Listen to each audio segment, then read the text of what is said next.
Halo, perkenalkan nama saya Marco Chandrabangun ST. Pada kesempatan kali ini, saya akan menjelaskan mengenai materi agenda bab 2 tentang anti korupsi. Dalam pokok bahasan yang pertama, kita akan mempelajari dengan materi sadar anti korupsi. Agar kita sadar dan anti terhadap korupsi, maka kita harus mau mengetahui apa sih dampak daripada korupsi tersebut. Perilaku korupsi mengakibatkan dampak negatif dalam bidang tata ekonomi, tata sosial budaya, tata sosial politik, dan tata administrasi. Korupsi memiliki arti busuk, palsu, ataupun suap sesuai dengan Kamus Besar Bahasa Indonesia.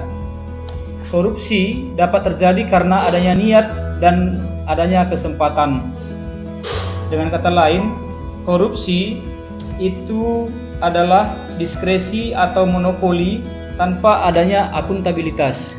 Ciri-ciri korupsi adalah dilakukan oleh lebih dari satu orang, merahasiakan motif dan adanya keuntungan yang diraih, berhubungan dengan kekuasaan ataupun kewenangan tertentu, berlindung di balik pembenaran hukum, melanggar kaidah kejujuran dan norma hukum, serta mengkhianati kepercayaan.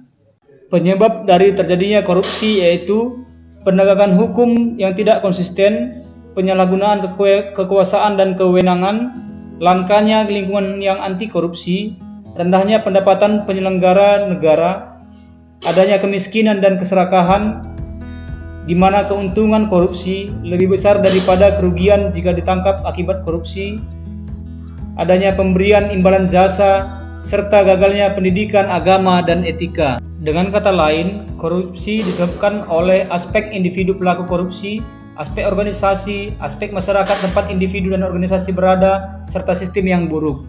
Tindak pidana korupsi terdiri dari unsur subjektif dan unsur objektif. Spiritual accountability dapat menimbulkan kesadaran anti korupsi. Setelah kita sadar anti korupsi, maka diharapkan kita akan semakin jauh dari korupsi. Tetapi kita harus juga mengetahui jenis-jenis korupsi untuk dapat menghindarinya, yaitu kerugian keuangan negara, suap menyuap, penggelapan dalam jabatan, pemerasan, perbuatan curang, benturan kepentingan dalam pengadaan, serta gratifikasi. Walaupun kita sudah semakin jauh dari korupsi, maka tetap harus diperlukan upaya-upaya preventif untuk pencegahan korupsi, yaitu dalam hal perbaikan sistem dan perbaikan manusia. Selaku ASN, kita harus dapat mengidentifikasi nilai-nilai dasar anti korupsi untuk dapat kita aplikasikan dalam kehidupan sehari-hari kita di lingkungan pekerjaan, yaitu jujur, peduli, mandiri, disiplin, tanggung jawab, kerja keras, sederhana, berani, dan adil. Untuk itu, maka upaya daripada pencegahan korupsi dapat dilakukan dalam proses internalisasi, di mana internalisasi tersebut dapat terjadi apabila individu menerima pengaruh dan bersedia bersikap dan berperilaku dengan penuh integritas. Internalisasi tersebut dapat dilakukan dengan pendekatan inside out atau dari dalam keluar, serta pendekatan outside in dari luar ke dalam. Untuk dapat terjadinya penggabungan pendekatan inside out dan outside in, diperlukan lingkungan yang berintegritas, proteksi integritas, dan perubahan sistem nilai. Internalisasi integritas tersebut akan maksimal ketika kita dapat mampu menggabungkan pendekatan inside out dengan pendekatan outside in.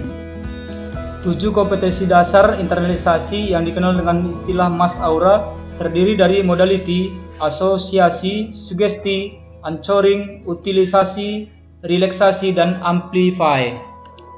Jika internalisasi tersebut telah berhasil, maka kita dapat membangun sistem integritas yang mempunyai tunas integritas yang mempunyai peranan dan kemampuan yang baik. Tunas integritas ini adalah individu yang berakhlak dan bermoral yang dapat memberantas korupsi sehingga tujuan organisasi dan kesatuan dalam tataran bangsa dapat tercapai. Untuk dapat membangun sistem integritas yang baik, maka perlu dilakukan reframing culture, seeding of integrity, dan sistem integritas organisasi. Untuk itu, setidaknya organisasi mempunyai kapasitas sumber daya manusia, keuangan dan pendanaan, teknologi, serta sistem informasi dan komunikasi.